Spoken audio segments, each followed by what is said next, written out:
All right, good afternoon, everyone. I'm coming to you live from Andreas here in Charlotte, North Carolina. We are 944 specialists. And before we get started, everybody gets in here, I just want to remind you about the Helen 944 meet that takes place in Helen, Georgia, June 6th through 8th. Be sure to register for that. Come out and see us. But anyway, guys, today we're just going to be hanging out, taking questions as we usually do. Hope everybody's having a great afternoon. It's a beautiful Sunday here. It says the rain's going to come in, but haven't seen anything yet. Sun's still out, so you can see we got one car out here.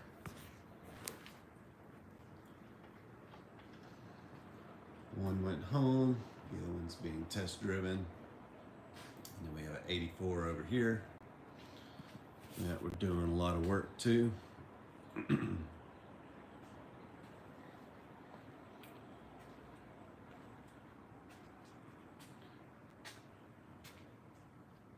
here's some of the parts. When we get them back from the plating, we have to lay it out on cardboard and paper and start separating everything. But that's pretty much how it comes back to us. We got some heat shields here that are going on a project.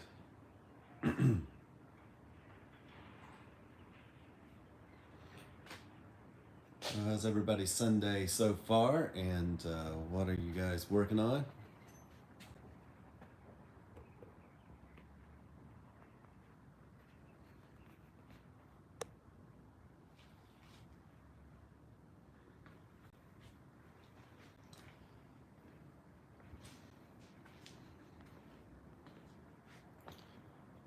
So with this car here, you can see that we have the head off.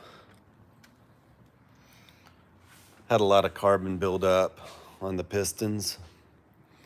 We found the valve guides and valve stem seals were bad, so we're replacing all those.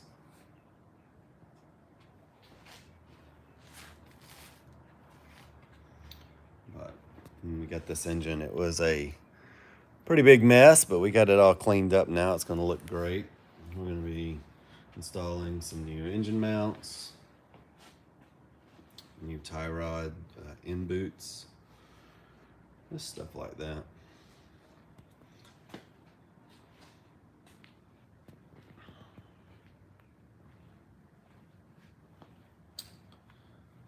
Alright guys, not usually this quiet. Usually got some stuff going on by now.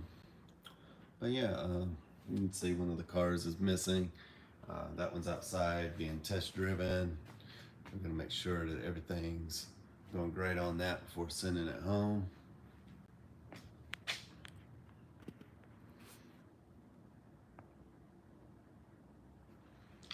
All right, we're inching up.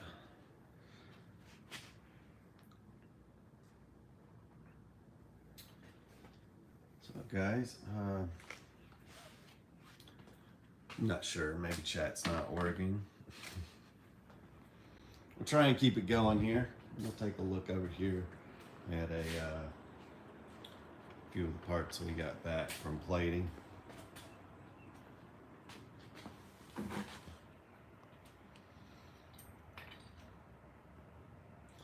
"28 people. Not bad.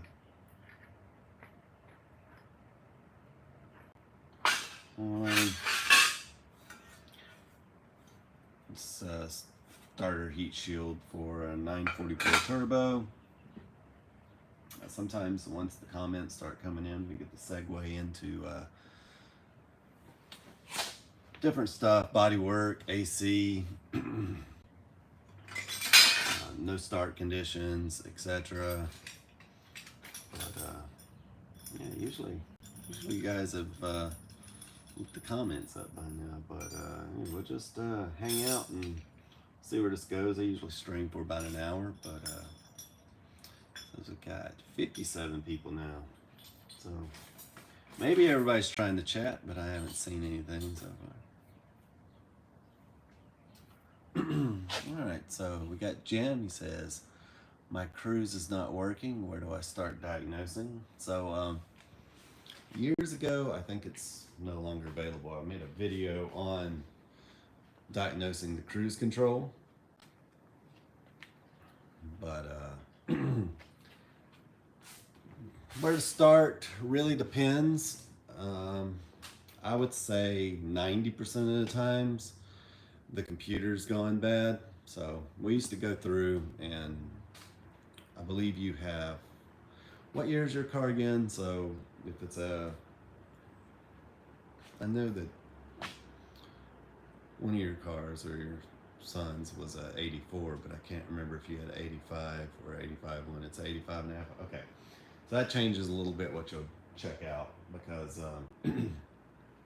with the early cars you have the speed sensor going to the wheel, from the wheel to the speedometer, and then the speedometer kicks out a signal that goes to the tach, and then from the tach that goes to the DME and goes to the cruise control.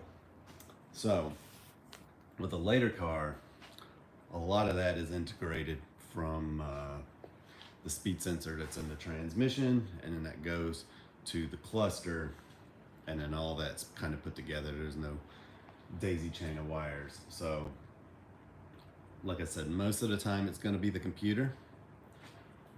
So on the late car, rather than trying to go through and diagnose everything, you can probably just go ahead and assume that the computer is going to be bad, send it off. It's like 140 bucks. Even if it is still kind of good, they typically fail once you get them running again. So check that first, see how it goes. Usually I don't suggest throwing parts cannons and stuff, but it's not a very sophisticated system. You can hook up probes and stuff. It's easier to do on the early cars. You can do it on the later cars too. You can get a square signal from the speed sensor, but I say it's easier on the earlier cars because you can actually spin the wheel. On the later car, you gotta kind of just stick it in there and put the car up on a ramp and drive it, or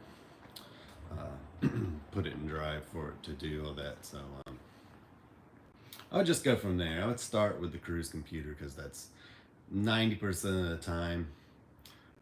I'll take one and I'll put one in there and it works, and it'll work a week, but we'd then just send it out and then it's fixed permanently. So start there. On a later car. Early car, you can get the square wave signal, you can get a bunch of different stuff, but on a later car, it does not hurt to have the computer fixed.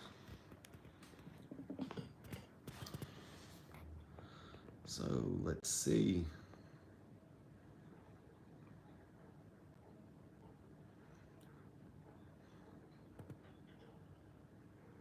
And Things Break says, I fixed my cruise control by resoldering everything in the main board. Sometimes that works. I've even fixed one by using a heat gun, and it worked for like a week. So at the time, there was no one repairing early cruise control modules. They're different. I don't know how different they are, but there were some people out there not repairing those at the time. They do now, but to get to the bottom of it, I checked everything tested out just fine. Ended up buying a computer on eBay. It worked for a week. I took a heat gun to it and re-wet all the solder on the board, and again that worked for about 3 days, and then it went out again, and now I've just got it fixed. So ended up having to send it off anyway. And I believe on one of the videos where I was working on the cruise control, I even replaced all the capacitors and some of the diodes. It didn't do anything.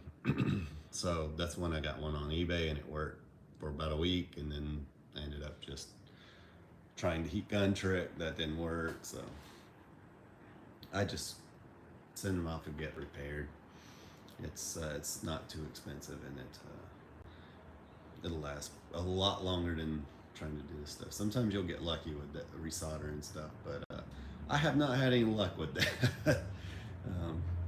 I've even soldered new caps in the computers, DMEs, and had luck, but with the cruise control, I've had no luck with those things, trying to tinker with them by hand.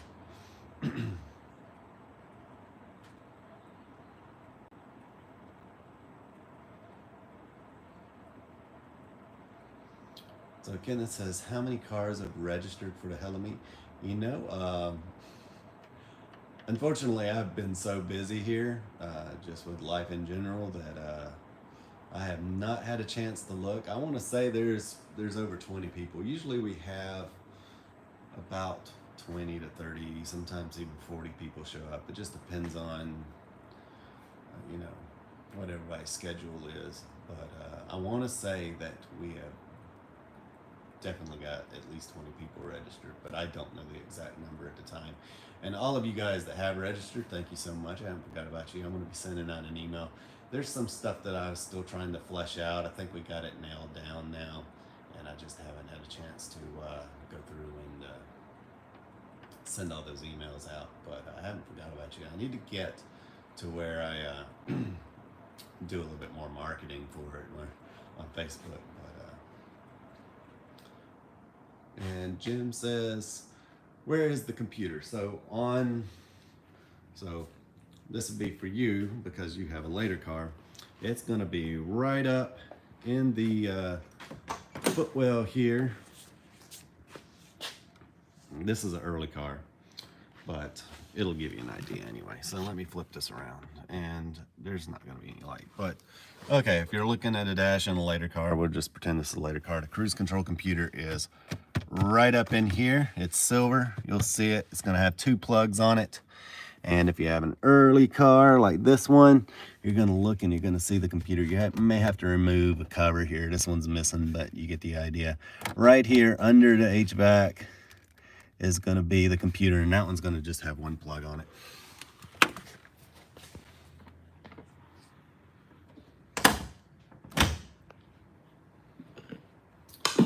So that's where the computers are.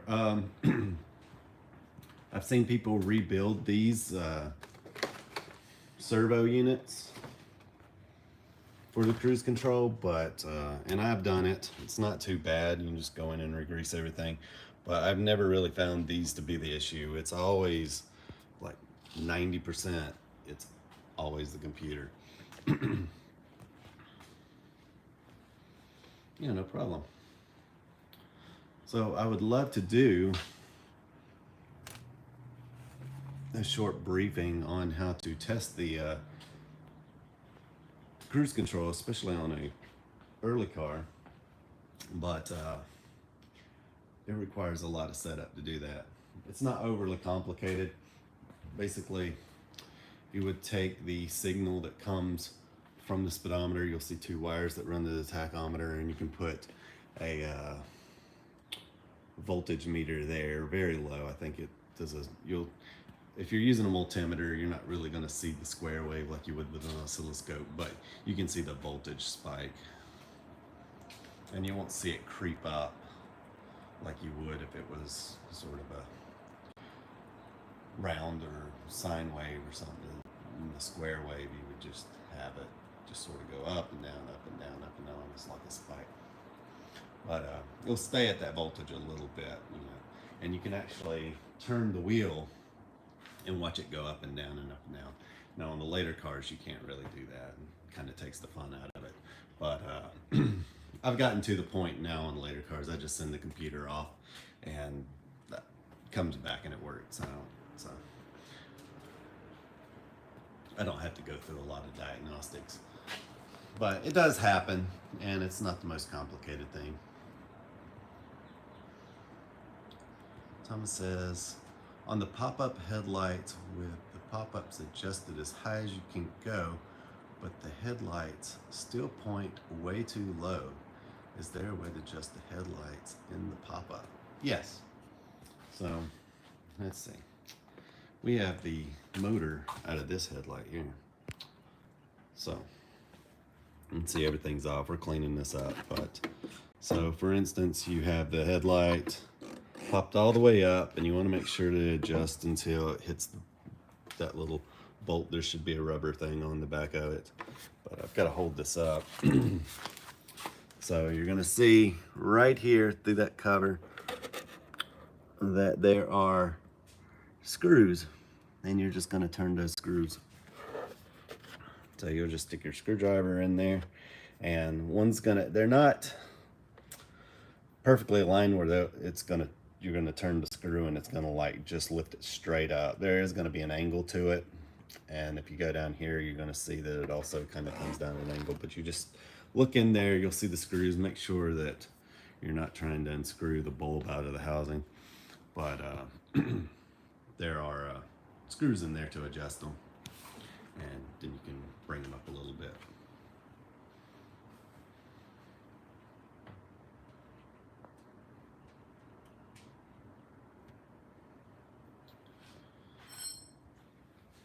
But yeah, adjusting the lights, that's the old school way of doing things.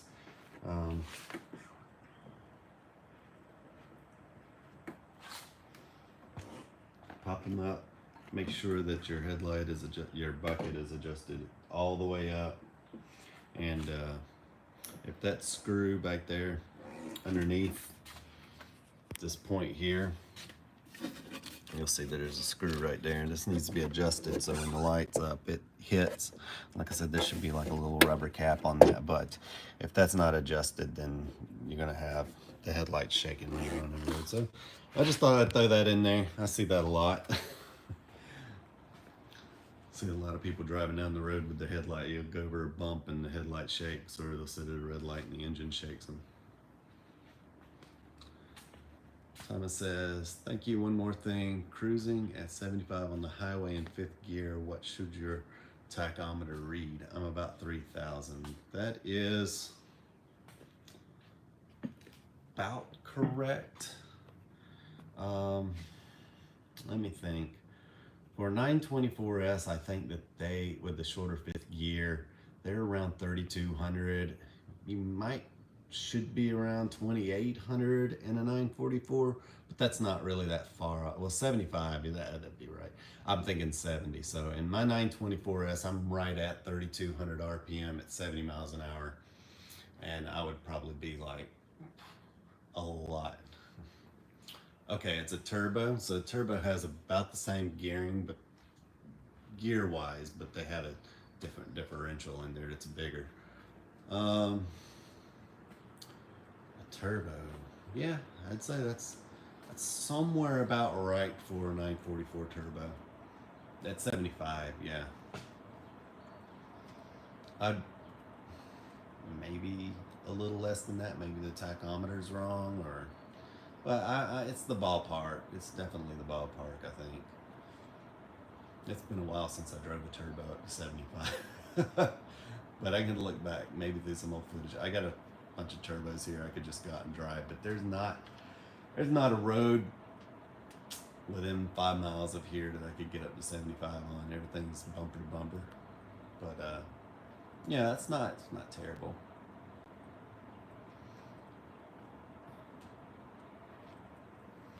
But yeah, that's definitely around the ballpark that I would expect. Even with the lower final drive of the turbo transmission, it's about right.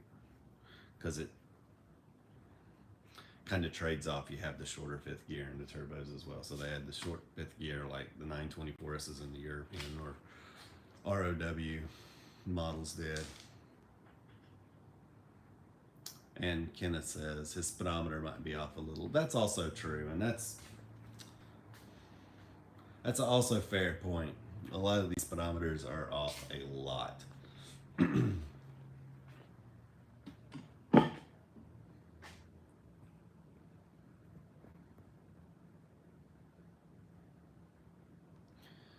So JB says, hi Brent and everyone. Do you have any advice for removing the power steering pump and rack and cleaning, repair, rebuilding? I think every single bolt in my system is seized to infinity and beyond. Oh, so you've got the best thing to do with the power steering rack is just have one that's rebuilt, put in it. So anytime we do power steering racks, it's a huge job. There's a lot of little finicky parts, and the best part is you can just, rather than trying to rebuild it and then finding out, like, after you've spent all that time, that A, it's not working properly or it's leaking fluid everywhere again, just get one that has a warranty on it.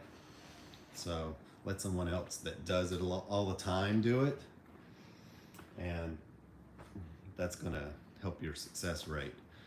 It's a little expensive, but you can get some money off for the core cost, especially when you're trying to break out or break off some broken, rusted in bolts and all that stuff. So it's better just go ahead and replace that. And as for the pump itself, that's what I went over and picked up. So the pump is really easy to rebuild. And this one here is one that we just rebuilt. And I sat there with my guy and watched him rebuild it for the first time, just to, you know, make sure that he did it right. But I didn't really have to give him any input. He could clearly see as he pulled stuff out what needed to be replaced and how it went back together. So this one has all new seals. You can see we've even plated the parts and cleaned it up. Looks like brand new now, and for all intents and purposes, it is pretty much a brand new pump. It's been rebuilt fully. So the pump's not too bad of a problem to do. The hoses are pretty easy. Well, the hoses running from the reservoir are easy. Now, when you get into these back here, good luck with those. Those are not fun. You might have to drop the subframe or the crossover, and that's not a fun job. But you know, if you get the lines on, if you take the power steering pump off, power steering rack off all as one piece, and you put the lines in, just make sure that you know, you don't over tighten, but you get it all back together and you have it all torqued down. So that's my best advice. Get a rebuilt rack. Make sure the lines are tight before you put them back on the car. Put them on the rack and then run it all up here, and then the rest is pretty easy. So I hope that helps. The kits are available at multiple different places to rebuild the power steering pump. It's pretty straightforward. Depending on the level of cleanliness that you want of it, you know, if you open it up and it's ruined inside, you probably get a new power steering or replacement power steering pump pretty cheap on eBay or something, or from one of the parts breakers, and just go from there. But it's pretty straightforward, easy thing to do. And Kenneth says mine is about 4 miles an hour off at 60. Yeah, and then the other thing to think about with these cars is that a lot of them are not running the original tire sizes.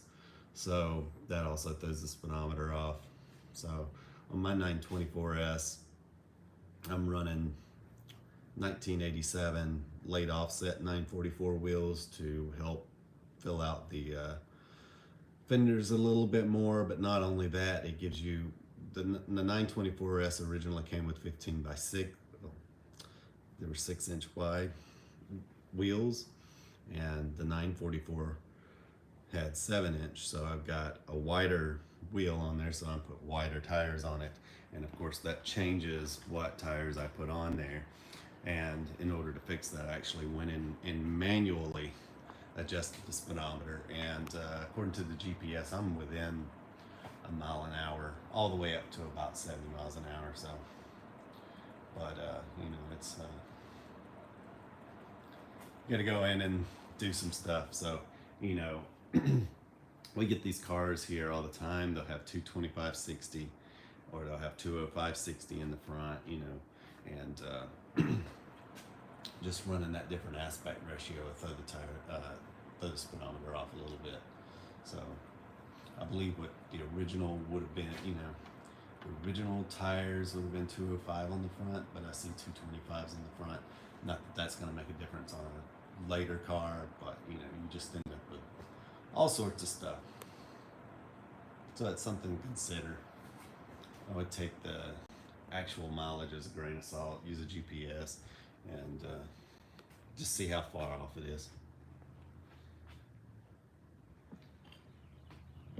McKenna says, my 89 turbo doesn't idle on cold start after warmed up, runs perfect. Well, that is, there could be a lot going on there. So,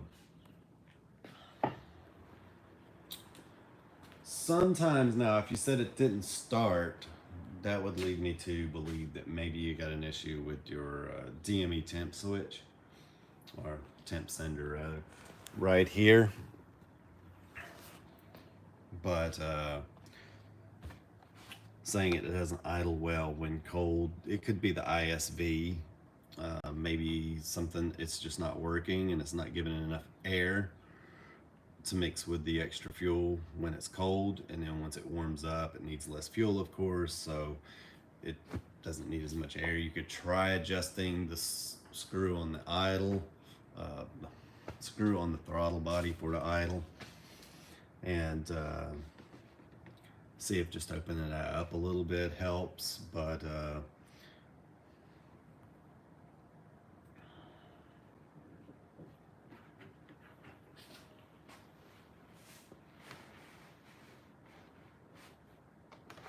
yeah, I would start by just trying to give the engine a little bit more air with that screw on the throttle body, and see if that helps with it. If not, if you open it too much, you can end up with an erratic idle. But once it's warmed up, the ISV should also kick in and bring the idle down, so you don't have to worry about the idle being too high. Now, if you open it up too much, like I said, you'll get an erratic idle because too much air is coming through that the ISV can't compensate for. But yeah, I hope that helps. Maybe you can get that straightened out. It's not necessarily a hard issue to figure out sometimes, but if your idle is still high, then let's say once it warms up, it's going up to like 1500 RPMs after you've screwed with that screw, then you could probably look into seeing if the ISV is working.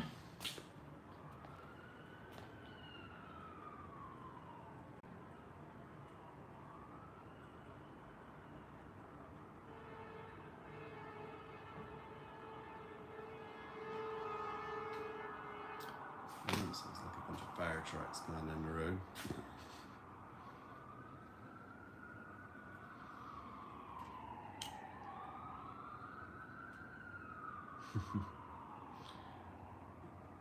I want to say greetings from Serbia. Well, greetings to you as well. Sponsored by Lowe's. Yes, if I could get rid of the sealant, I would, but it's it would take time that I don't have. So we are currently not officially sponsored by Lowe's, but there you go. That's what they decided to put on my sealant. JB says, I have another question for you. My tachometer does not work at all. What is the best way to troubleshoot this issue, and can the tach be repaired? Yes, so the tach can be repaired. You would probably need to send it to someone, but the the easiest thing to probably do is just get another cluster or send it out. A lot of times the tach just stops working. It's just, they're old. Stuff goes wrong in them. So what we'll do is we'll just, to make everything quicker, just swap in another tach. I have a ton of parts I've hoarded over the years to quickly and easily swap in a new tach. And so, but in some cases we'll actually see that the blue ribbon on the back has a lot of corrosion, and sometimes that corrosion is so bad that that it just eats through the ribbon, and there's nothing you can do other than change that. So the best thing to do is probably just go ahead and swap out the entire cluster and just call it a day. It's easier that way. But if you're looking to go in and keep the original mileage to your car, then you probably want to just go ahead and swap out the speedometer, and that'd be the best thing to do.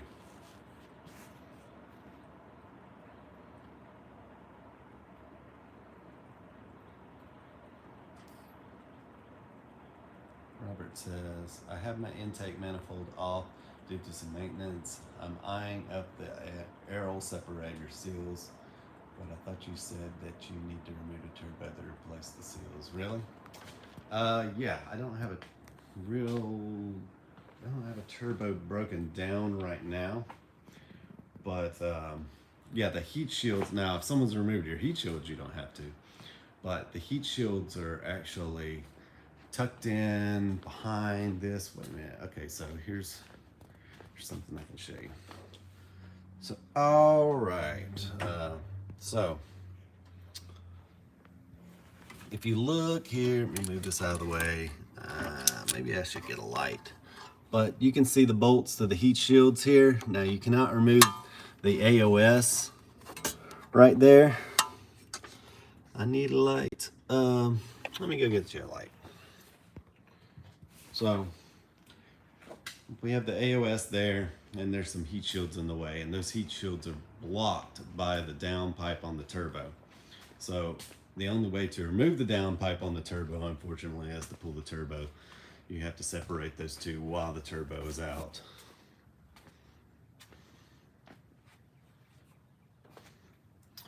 All right, what do I do on the light? All right, that one's usually on the charger. It's not there. I'll just grab one over here. I'm sure I got another light somewhere.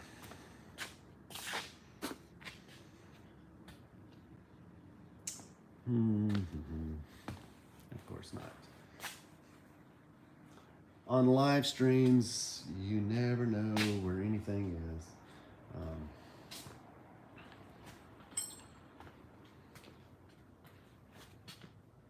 But yeah, I want to kind of show you guys. I've got the turbo sitting over there as well. Kind of show you what's going on with that.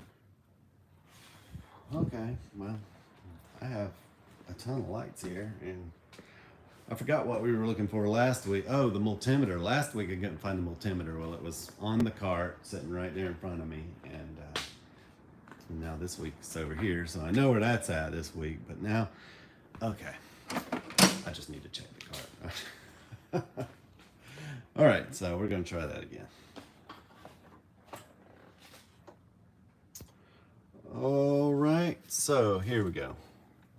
So you can see the filler neck there, which has the air separator seals on them, and you can see these plates that are bolted on the heat shields there. Get the light in the right place. Okay, so there's the bolts to the heat shield that are preventing you from removing the air separator there, and that downpipe for the turbo comes in right through there.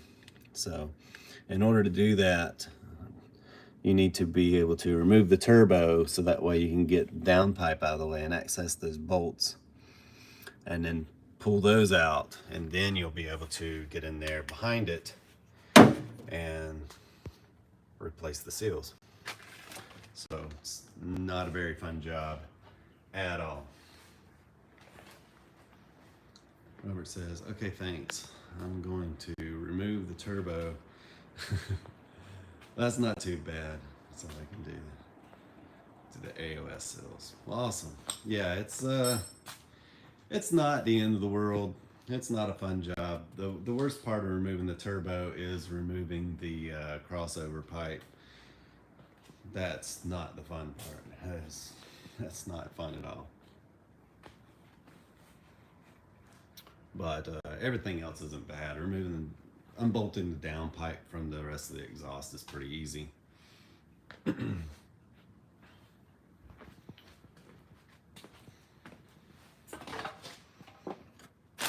it may even be worse going back in sometimes. But if you can get help with that, I would highly recommend it. I've had some cars come apart so easily, and I would say 99% of the time you don't get that lucky, especially with turbos. Everything's rusted, bolts start breaking, pipes are bent, and it just makes things very hard.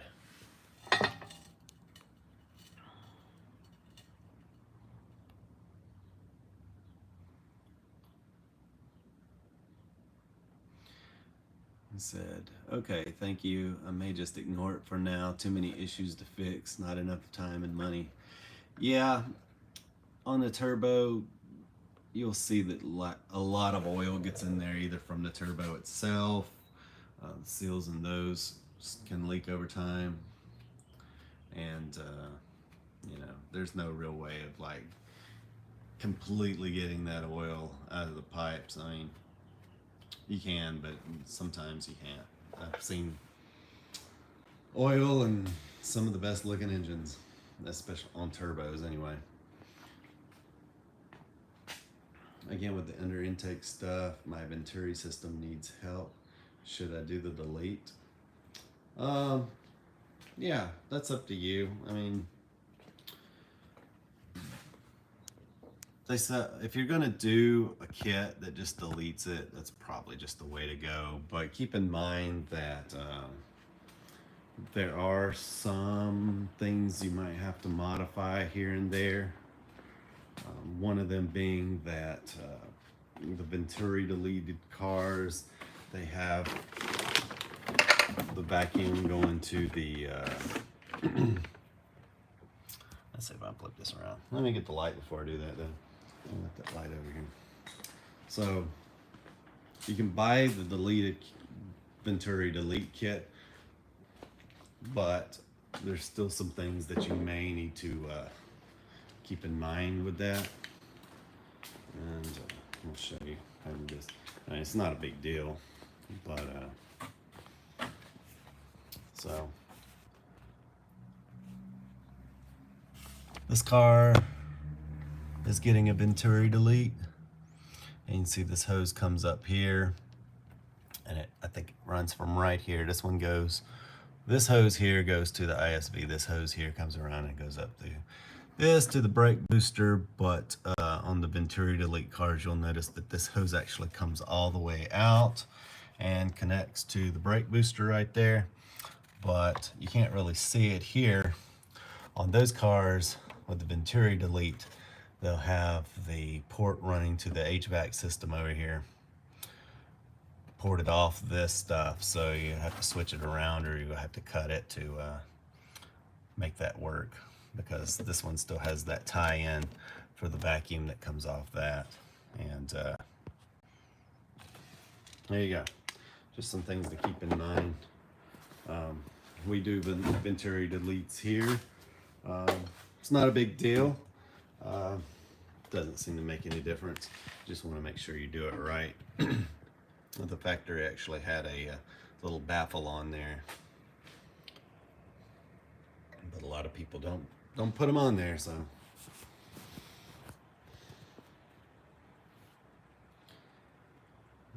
JB says, do you have any preferred solutions to handling C-stuck bolts on the turnbuckle alone? Is going to drive me insane.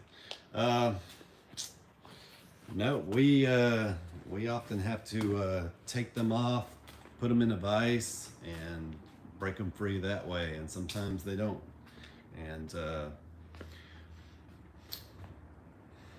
what you can do is that if you just don't feel like replacing it because whatever reason, if the tension is correct on the belt, well, with the belt tensioner stuck in that position, you can just undo one of the bolts on one side of it and then push the AC compressor or power steering pump, whichever belt you're doing, pull it over a little bit. Be careful, but you can just kind of pull it over by hand and then line up the bolt that way, and then you get the right tension again. So more than one way to do things.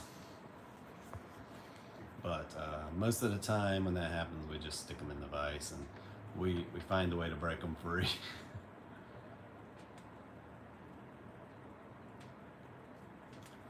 Robert says the 944 online kit includes that vacuum connector and the brake booster hose. Awesome.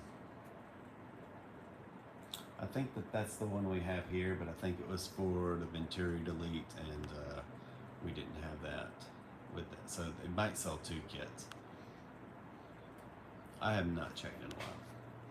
But yeah, if you want to delete it, then I've not really seen a huge reason not to delete it. I've got cars, you know, I've got an 88 model myself that doesn't have it, and I can't really notice any difference between the ones that have them deleted and the ones that have it. It was there for a reason, but it seems to make no difference.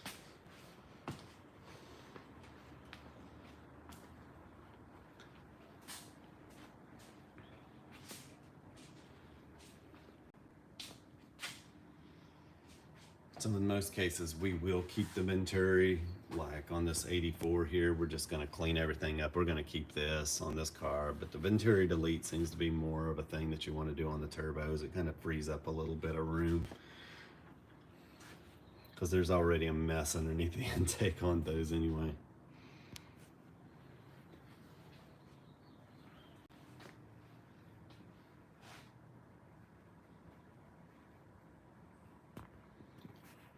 All right, guys. Oh, got exciting there for a little bit. I was able to show you some stuff. He says my Venturi comes apart in 2 pieces. I guess there's an O-ring that holds them together. That is correct. Yep. The old, it's just if you get a set of metric O-rings, I think they even sell them at Harbor Freight.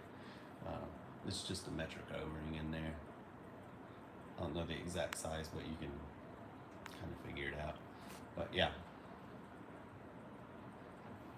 that's exactly what holds it together.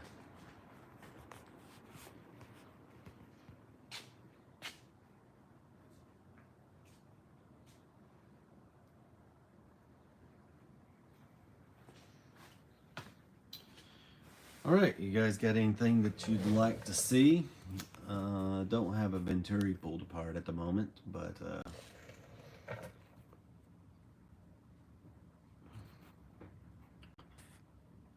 today I've been working on this brake, the parking brake pads on this. So I was working late on them Friday, and the new pads, or the new shoes here, they're too big. So I've run into this problem a few times. The only shoes that they're selling nowadays are actually too large to fit in that groove.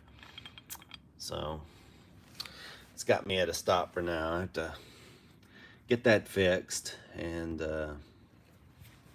we can get this all on.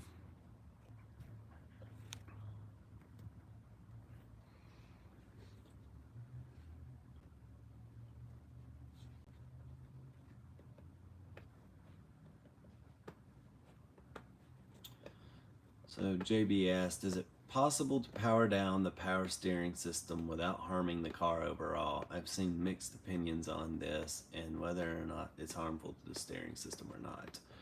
So if you depower the rack, basically it's just a rack and pinion in there anyway. It's basically a power assisted rack and pinion. It's not the old school like recirculating ball steering wheel. It's nothing fancy. So if you depower the rack, you take the hydraulic fluid out of it, it's just a rack and pinion steering. It's not going to hurt anything. Just take it apart. It's essentially the same thing with some extra bits. So will not hurt anything, but you might break your steering wheel. So I've seen that a few times. A few guys have depowered their racks and then they come in and their steering wheel is falling apart because it's broken right there. So not a big deal. I don't particularly like the manual steering. Even if you go to the manual rack, I'm not a particular fan of that. I think I've said that before. A lot of people love to do that because they just want to get rid of the power steering system and alleviate the leaks from it. But the power steering system's like very simple on these cars, and you just go through and replace some stuff and put some new seals on there. You're never going to have a problem. So it's not the end of the world. I've heard people say, I'll put 3 racks in here and everything. Well, just make sure you get a warranty with them, so you keep sending them, send them back. I know it's a pain to replace them, but I'm just not a huge fan of that. I have depowered racks on my own, and like I said, my only problem with them is that it will sometimes break the steering wheel, because the steering wheels are too weak for it. They weren't meant for it. If you got a Momo wheel or something like that, you're not gonna have that problem. But just something to watch out for that. And like I said, it's literally just a power assisted rack and pinion in there, so should not hurt anything at all if you depower it. So Kenneth says my 89 turbo with auto authority kit came with bigger injectors compatible, which I have brand new. Read that again. My 89 turbo with auto authority kit came with bigger injectors compatible, which I have brand new. So have you installed the auto authority kit with the bigger injectors? Is that what you're asking? Or are you trying to just install the kit without the injectors? Or asking if you should? Okay, it says down here, so what can I inspect if I change the injectors? So what can you expect if you change the injectors? I have no idea. That's a good question. So I have an auto authority chip in my car.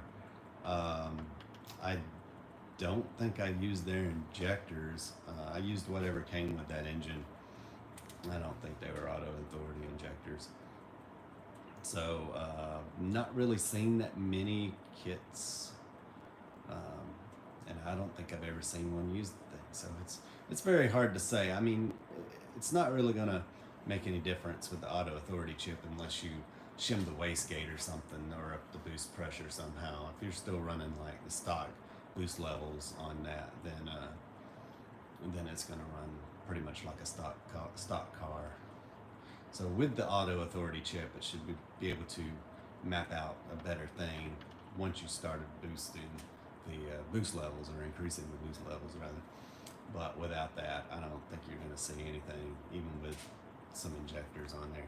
You need to probably put the 3-bar fuel pressure regulator on there, the injectors, and then put a boost controller on there of some kind to actually see anything.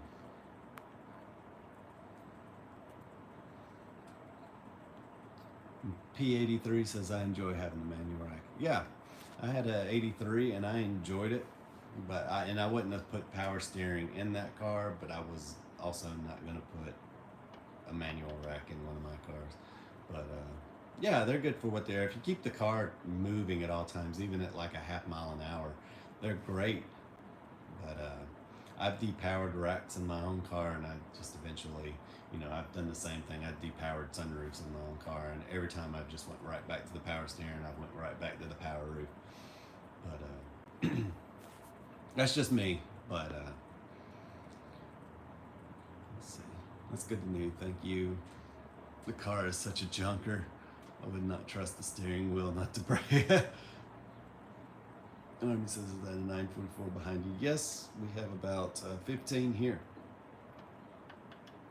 Robert says, is it possible to depin the turbo coolant pump thermostat connector so I can apply new insulation?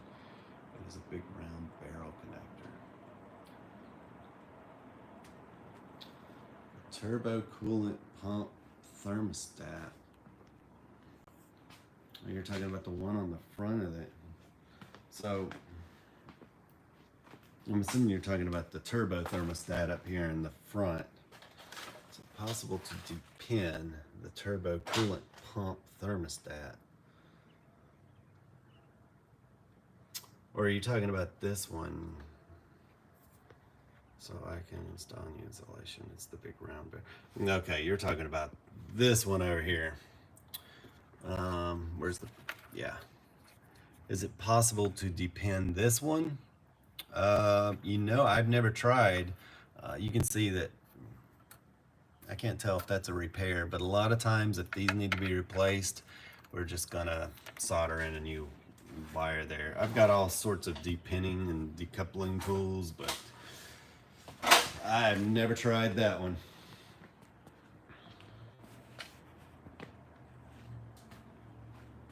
Yeah. P83 says, yeah, parking lots are fun sometimes. Yeah, they're not too bad. You keep the car moving, even at like a little half mile an hour, as long as the wheels are turning, it's not too bad. But and it's definitely better in an 83 than a depowered rack. But it's not too bad. But over time, you just kind of go, all right, I'm going back to the power steering. JB says, I have an 87 924S. She's had a hard life, and I keep foolishly hoping I can get her purring again. Well, that's awesome. Well, maybe one day you will. You just gotta keep chipping away at it. We'll get a lot of cars in here, and they need a lot of stuff. And people wonder why they take so long. We're having to undo 40 years of just bad decisions by previous owners, and it's trying to figure out every little thing that could go wrong with it.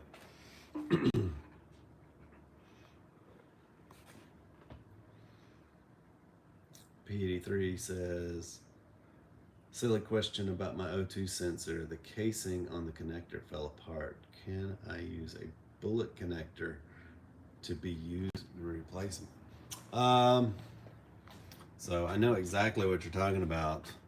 On the 83, 84, and 85 one, they may have changed it in 85 one, but I want to say, can we see this? Where's the one on this? So it looks like someone on this car, oh, I thought y'all were looking at that. Didn't flip around on me. Okay, so you can see someone here has done some funny stuff to this one because they all fall apart, every single one of them. So as long as you do not solder the wires together, you should be fine. So you can technically cut them and then just put a butt connector in there. You should be fine. But if you want to put a bullet connector or something on there to sort of replace that, then you just have to make sure it's crimped well. There are places that sell the new fitting, and I was actually going to design something that could be snapped on to replace that thing that breaks, because most of the time the wiring is perfectly fine.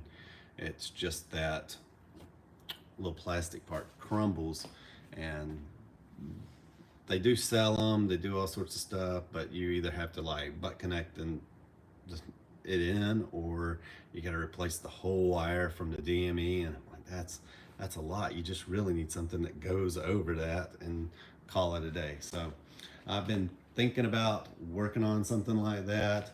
The few guys that I talked about that with didn't want to do it because they're already available cheap, but I really need a solution better than trying to take a wire and butt connect it in, because one good yank and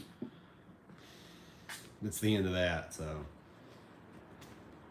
but yeah, I would try and maybe get one of those, or you can fix it. It's not a big deal, but just make sure you don't solder those wires.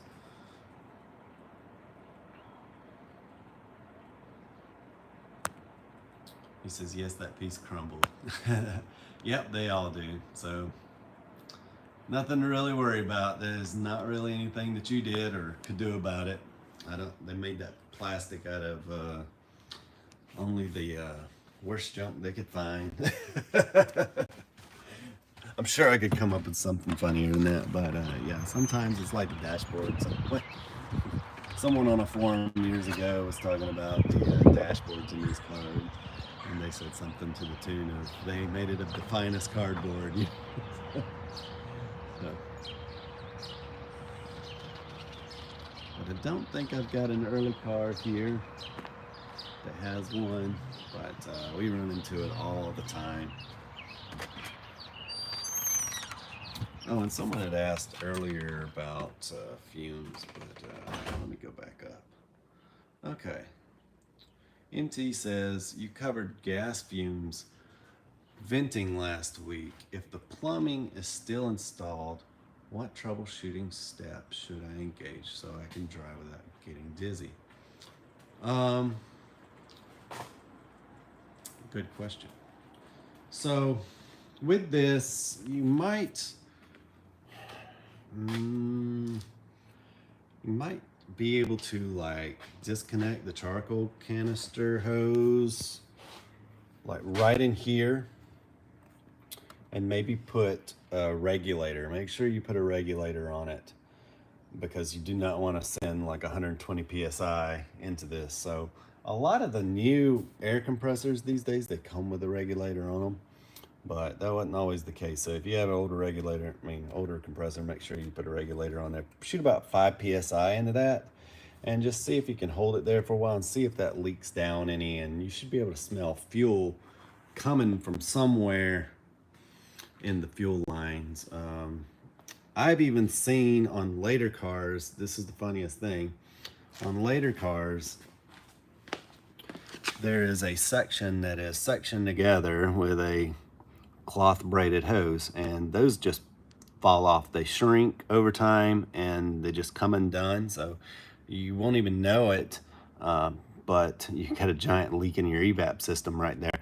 Now the early cars, all of them had a solid piece that went back. Now I don't know why they did that on the later cars, to make it expand or something, I don't know, but it wasn't needed on the early cars because I never see any problems with them, so who knows. But that's one thing I'd check, is just get up underneath the car, find that section. It's going to be on the passenger side if you got a late car, but get up underneath there, check that first, and then just try and push a little bit of air in there. You can also check your charcoal canister. Sometimes, it's very rare, but it does happen. Just no, maybe fuel over the years has gotten in there and then there's no charcoal left. So something to try also. I've heard of people over the years taking the charcoal canisters out and refilling it with fresh charcoal. So something else to check. Just try that and see how that goes. And Jeff says, on the 84 944, the fuse panel under the dash burns and melts fuses. Huh. Especially the cooling fan one. Is that caused by a faulty fan or bad wiring? You probably got some bad wiring somewhere.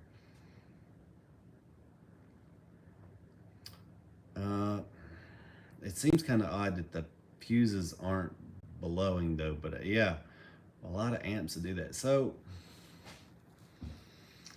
with that, you got a lot of different stuff that can be going on. Maybe it's not blowing the fuses because maybe someone's gone up underneath there before and they put too small a gauge of wire on there, so the gauge of wire is starting to glow like an incandescent bulb from the amps, and it's not enough amps to blow the fuse, but it's enough to like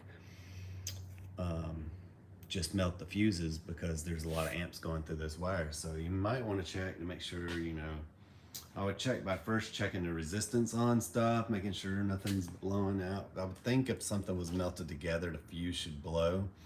But if the wiring is faulty, you know, or there's just some few strands left holding something in there, then it's very possible that, you know, a lot of resistance is going through there, but not enough amps.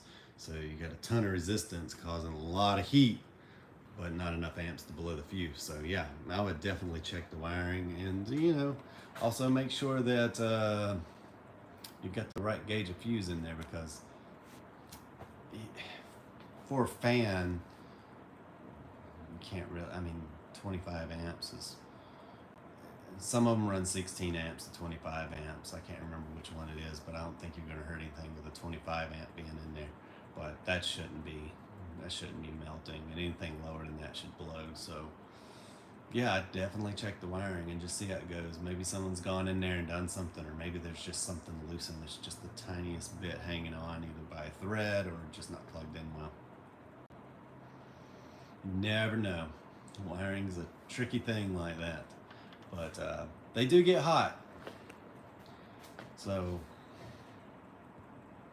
I've seen them get so hot they'll burn you, but still not burn up the wires and blow fuses. But shouldn't be doing that just on its own. It should be like a very hot day where the fan's running all the time. Even then, it shouldn't be hot enough to melt a fuse, but I've seen it, and when that's happened, it's usually just a bad connection or something.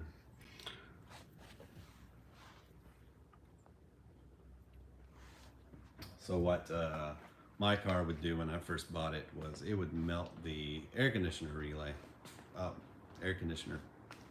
fuse. So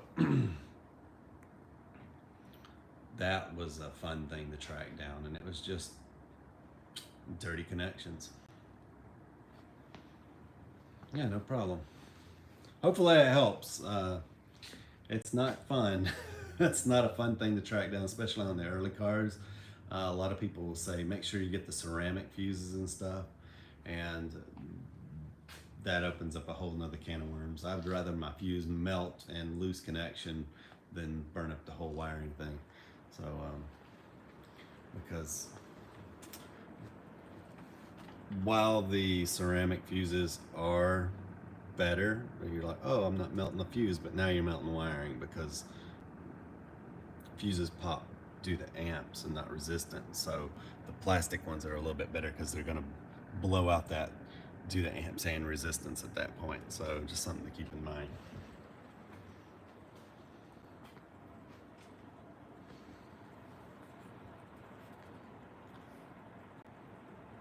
NWFL says, took a break from working on my 944 project and saw you live. Hello. Awesome. I'm glad you could join us. We just come here and talk about anything and everything.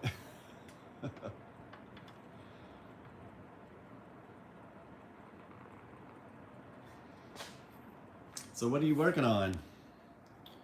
Year, make, model, color. Tell us all about it.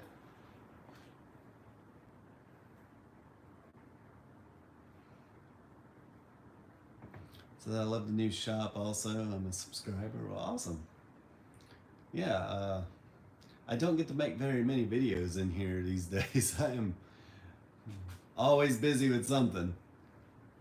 1987 944 Flamingo Metallic. Awesome. That's a rare one. That is a hot color right now to have too.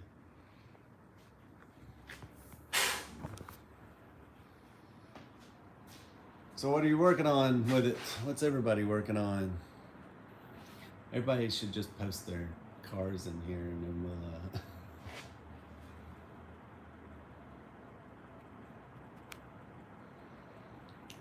one says 90s Thunderbird. I have the same color, and it needs a respray and wiring done.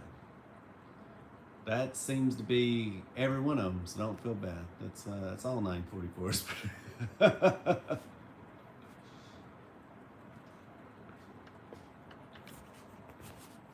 It's like just to make a joke, but you know, it's always, oh, I can't wait for these car prices to go up, and I'm like, well, they all need resprays and wiring jobs, so you know, it'll be the ones without the crack dashes and the wires.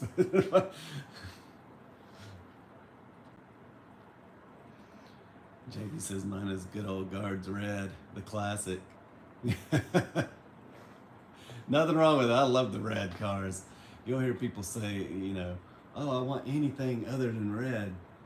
But I'll get a car here that someone wants to sell on consignment, and I think it's sit here. If it's a black car, I might sell it in a few months. If it's a white car, I might sell it in a few more months.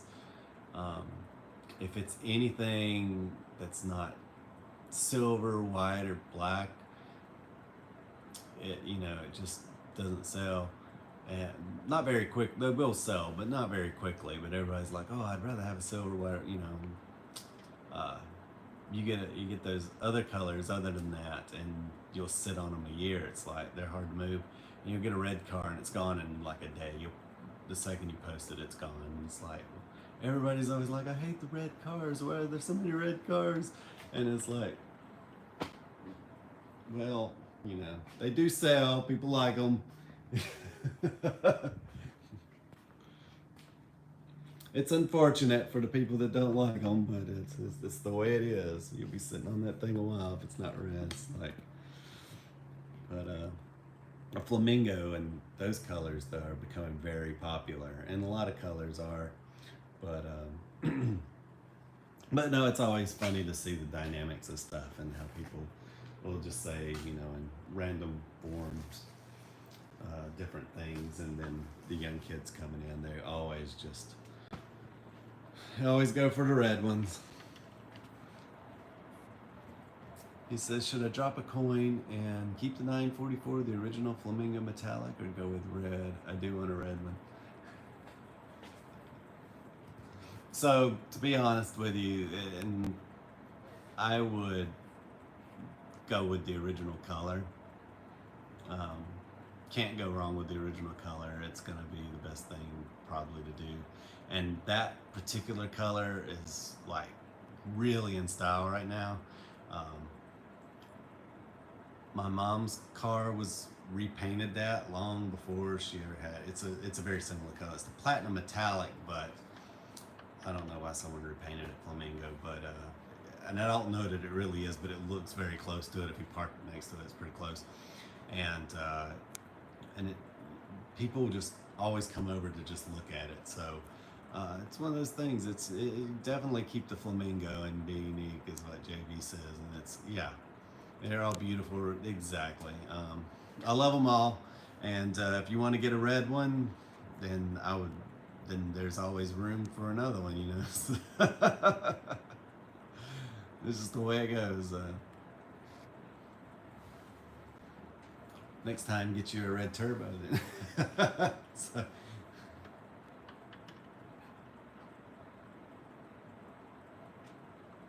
So have both colors in the garage and one. Yeah, I would, definitely. I agree. Keeping these cars original is like, I've never seen anyone more disappointed when they see that their car has been repainted a different color. It's a weird thing, because you know the person that bought the car before them obviously had different plans and wanted to make the car look, but when they go to open the trunk or something and they see that burgundy, they're like, oh, why couldn't the car still been the original color? So I always try and keep them the original color when they come through here.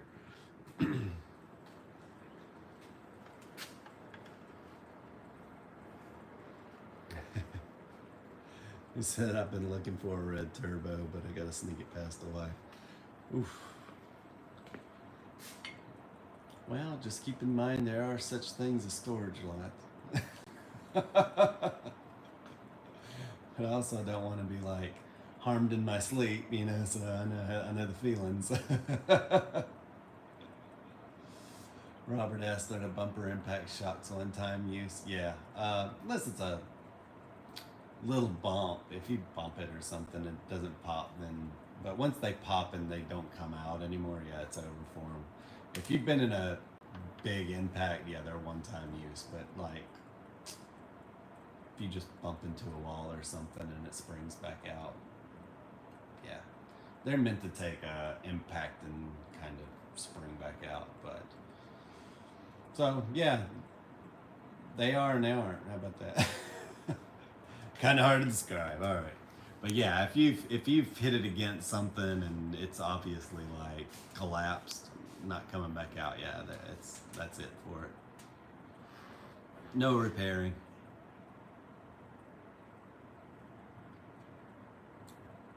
Yeah, and you know they're sealed up pretty good, so if you get a used one, it's gonna be fine.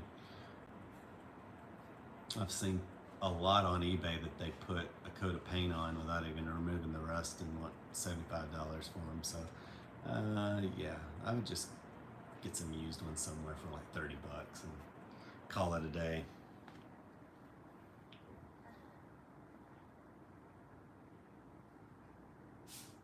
So that's a great question. Hans asks, he wants to replace the rear speakers, and he asked, do you have to remove the rear window?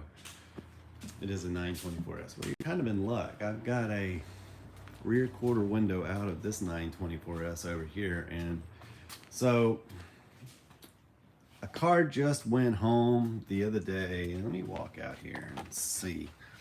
I'd really like to give you an example of like what happens if you don't do it.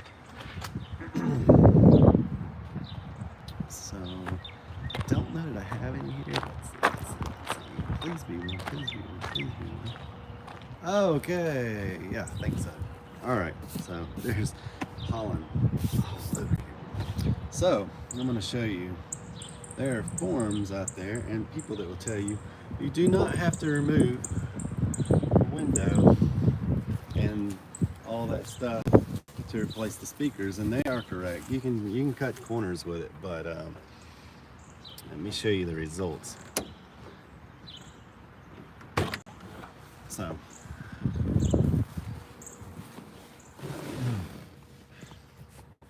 it looks like someone tried to do this one right, so it's not the best.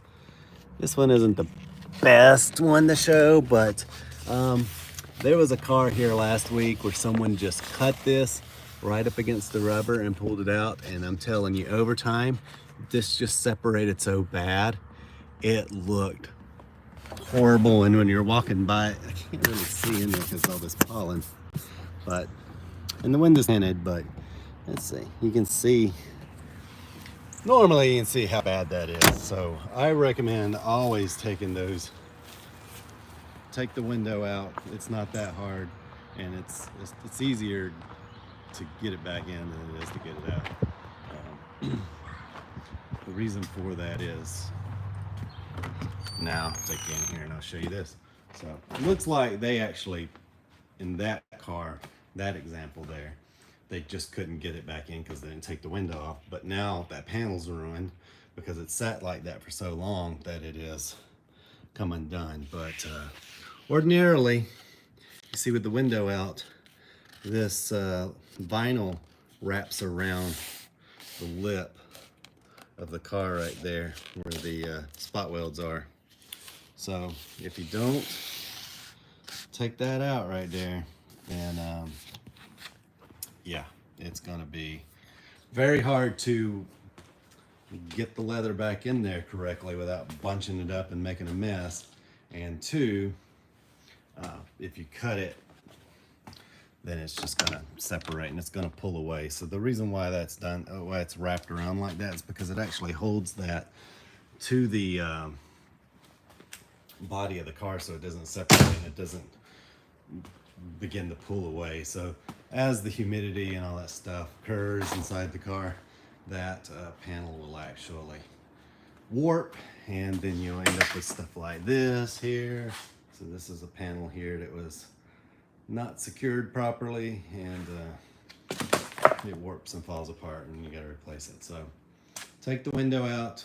Be very careful when you do the top around where the headliner connects, and then put it all back around there, because if you don't hook that back in there around that body panel, then slowly over time that panel is just going to pull away, and it's going to look terrible. It's not going to sit tight against it anymore. So I do recommend that. That was a long way around to just saying, like, yes, do it right.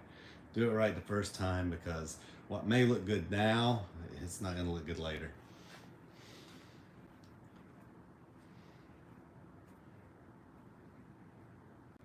Clark's Garage has instructions on the rear speaker replacement that cover both removing and not removing the windows for what it's worth. Yeah, if you cut it, it's over with. It's over with. I really wish that other car was here, but it can be done without it. But I'm saying that without wrapping that back over there like that, eventually the panel just pulls away, and you can see it in that car there. They tried to tuck it, and it just pulled itself right back out of there. They didn't take the window out. They pulled it out, replaced the speakers, and then they shoved it back up underneath there, and it came back out. So, and now you got a warped panel that's completely useless. So let's do it right. Definitely do it right. Do you have any recommendations for reupholstered seats? I do have the burgundy, but the driver's center is pretty torn. I would like to go with something very close.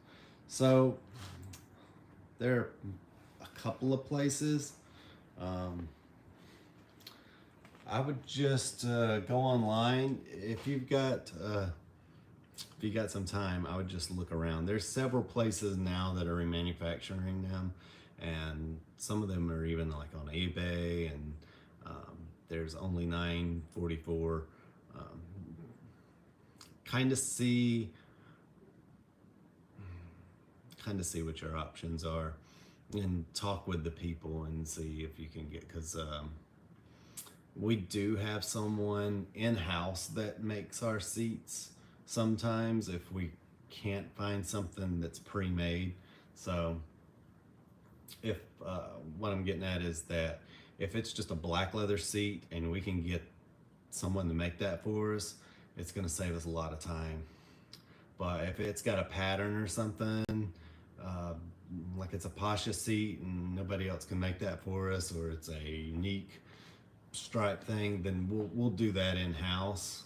But other than that, you know, it's we sometimes end up getting ill-fitting stuff, and we sometimes want leather instead of that, and we still don't want to have to like take the time to make this stuff in house. So in that regard, we will consult with many different people. So if you want something that's going to be the right color and you're wanting leather instead of the vinyl, and you want something that's got like a really good cut to it, or it depends on whether you don't really care about the color and don't care about the fit, then you know you can see where I'm going with this. Some places will make sure it's right, and other places you kind of, you know, you get what you get. You get the color that's a little off and stuff. So I'm not naming any names or anything. I'm just saying that talk to the people, see what your options are, because if you're looking to have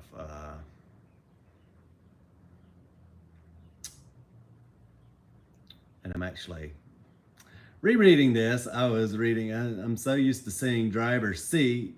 Yeah, he says a recommendation for reupholstered driver seats. And then I read down here, it's like, do you have the burgundy driver center as party worn? Okay, so that's the second part of his question. That's why I want to make sure I don't have one.